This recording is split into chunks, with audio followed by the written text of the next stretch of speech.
మొన్న ఇండిగో ఆగిపోవడం వల్ల రామ్ చరణ్ పెద్ది సినిమా షూటింగ్కి ఏదో చిన్న జాప్యం జరిగింది అనే న్యూస్ బయటకు వచ్చింది. Some times it happens.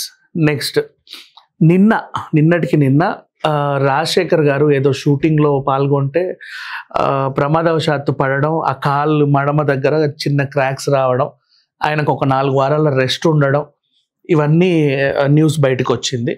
త్వరగా కోలుకోవాలని ఆశిద్దాం. అండ్ ఇప్పుడు ఇంకోటి ఏంటంటే, అంటే సినీ తారలకి ఏదైనా చిన్న అవ్వాల్సింది అవ్వకపోయినా, ఏదైనా చిన్న ప్రమాదాలు జరిగినా, వెళ్ళకూడని చోట్లకి ఎక్కడికైనా వెళ్ళినప్పుడు అక్కడ ఏమైనా ప్రకృతి విలయ తాండవాలు ఎదురైనా అభిమానుల్లో ఒక రకమైన టెన్షన్ ఉంటుంది. అది కామనే. ఎందుకంటే వాళ్ళు హీరోలు కాబట్టి, ఎంతోమంది అభిమానిస్తారు కాబట్టి, ఆరాధిస్తారు కాబట్టి.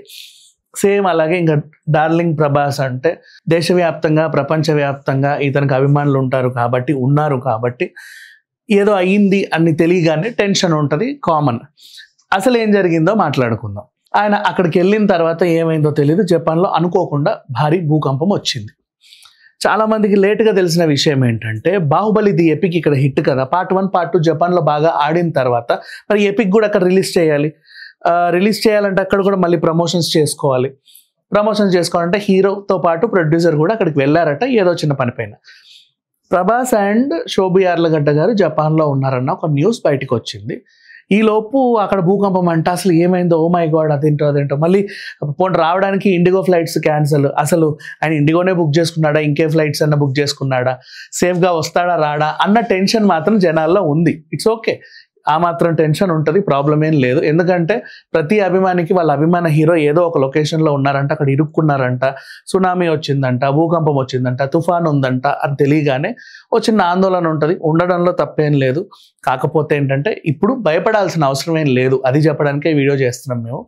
మారుతి గారు ఆల్రెడీ కనుక్కున్నారట, వాళ్ళు సేఫ్గానే ఉన్నారు, ఎవరు కూడా టెన్షన్ పడాల్సిన అవసరం లేదు.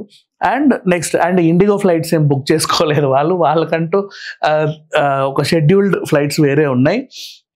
అనుకున్న టైంకి ఇక్కడికి వస్తారు, ఆ ప్రమోషన్స్ కూడా కంప్లీట్ చేసుకుంటారు. ఇంకొకటి, ఎక్కడైతే భూకంపం వచ్చిందో రిక్టర్ స్కేల్ పైన భూకంప కేంద్రానికి వీళ్ళున్న లొకేషన్కి అసలు సంబంధమే లేదు, చాలా దూరం అది.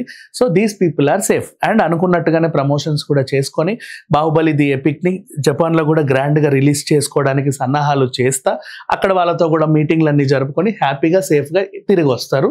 సో డార్లింగ్ ప్రభాస్ ఫ్యాన్స్ ఏ విషయంలో కూడా మీరు హర్ట్ అవ్వాల్సిన అవసరం లేదు, అలాగే ఆందోళన చెందాల్సిన అవసరం కూడా లేదు. He is safe. Thank you so much.